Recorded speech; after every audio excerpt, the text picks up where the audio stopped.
الله الرحمن الرحيم الحمد لله على إحسانه والشكر له على تفضله وامتنانه ولا إله إلا الله تعظيما لشأنه والصلاة والسلام على رسوله وإخوانه ما بعد فسلام الله عليكم ورحمة وبركاته ود وقنوتشي بالنبي صلى الله عليه وسلم لي صلوات مورد እጅግ በጣም የተወደደ ነው ነብዩ ሰለላሁ ዐለይሂ ወሰለም በሐዲሳቸው ላይ يوم الجمعة በኔ ላይ ሰላዋትን አብዙ ሰላዋታችሁ ወደኔ ይቀርብልኛልና ይላል ከዚህም በፊት ከዚህም በላይ ኃያሉ አላህ የምታዩት ፍጥረተ ዓለም ሁሉ ቀራጅ አናጺ እሱ ራሱ ሰላዋት በማውረድ እንደጀመረ ያስታውሰናል ኢነላህ አላህ ራሱ ሱብሃንአላህ ይህ ለኛ ትልቅ ትምህርት ነው እኛ ብዙ ጊዜ ሰዎች አንድን ድርጊት እንዲያደርጉ እናዛለን እኛ ሳንተገብረው አላህ ለዚህ ሞዴል ሆኖ ቀረበልን ለኛ تخلقوا بأخلاق الرحمن إن الله راسه وملائكته ملائكان በአጠቃላይ ቁጥራቸው በጣም ብዙ ሚናቸው በጣም በርካታ የሆኑ ያአላህ ከኑር የፈጠራቸው ከብርሃን የፈጠራቸው መላእካን በአጠቃላይ يصلون على النبي በነብዩ መሐመድ ላይ ሰላዋትን ያወርዳል ከዛስ ያ አዩሃ الذين آمنوا እናንተ ያመናችሁ ሙእመናን የሱን ጎዳና የተከተላችሁ ሁሉ በአጠቃላይ ቁርአንን መመሪያችሁ አርጋችሁ ያነገባችሁ ከአባን ተቅጣጥቻችሁ የምትሰግዱት በአጠቃላይ ሶሉ ዐለይሂ በሱ ላይ ሰላዋትን አውርዱ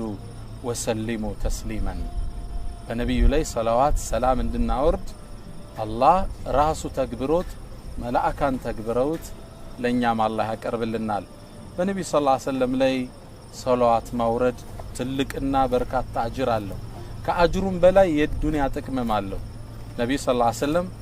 አንዴ ሰሃባው ይሄን አንቀጽ ሰማና መጥቶ ጠየቃቸው አላህ ባንተ ላይ ሰላዋት እንድናወርድ አዘዘን ምን ያህል አድርገው አላቸው ከሌሊቱ ክፍሌ ምን ያህሉን ለሰላዋት ላውለው አላቸው ዝም አሉት ግማሽ ላርገው አላቸው እሱ እንደፈለክ አሉት እሺ 2/3ኛውን ላድርገው እሱም እንደፈለክ አሉት ብጨመር ግን የተሻለ ነው ሙሉውን ላድርገው አላቸው ብታደርገው ጥሩ ነው ኢዘን አሉት ያኔ ጭንቀትህን አላህ ይበቃሃል ሐጃዎችህን ሁሉ ይሞላልህ አሉት ሰላዋት አኺራ ላይ ከሚሰጠን አጅር እንደተጠበቀ ሆኖ ዱንያ ላይ ጭንቀት ከጎናችን እንዲወገድ ሐጃዎቻችን እንዲሟሉ የምናደርግበት መሳሪያ ነው አላህ ሁላችን ይወፍቀው ሰላዋት ማድረግ ጣፋጭም ነው ለምላስ ይቀላል ልብን ያረጋጋል ከነብዩ ሰለላሁ ዐለይሂ ወሰለም ጋር የተገናኘን ያህል ስሜት ይሰማናል اللهم صل وسلم على نبينا محمد الله ይላሉ ነብዩ ሰለላሁ ዐለይሂ ወሰለም አንድ ሰው በኔ ላይ አንድ ሰላዋት ሲያወርድ አላህ በሱ ላይ 10 ያወርዳል ይህ ትልቅ ጸጋ ብትገለብጡት እንኳን ራሱ ትልቅ ጸጋ ነው እኛ 10 ብለን ከአላህ አንድ ሰላዋት ወደኛ የሚወርድ የአላህ እዝነት የሚወርድብን እኛ ላይ ከሆነ ትልቅ ትሩፋት ነው እኛ አንድ ብለን አላህ እኛ ላይ 10 ሲያወርድስ ዲት አይነት የተነባበረ ጸጋ اللهم صل وسلم وبارك على نبينا محمد وآله وأتباعه إلى يوم الدين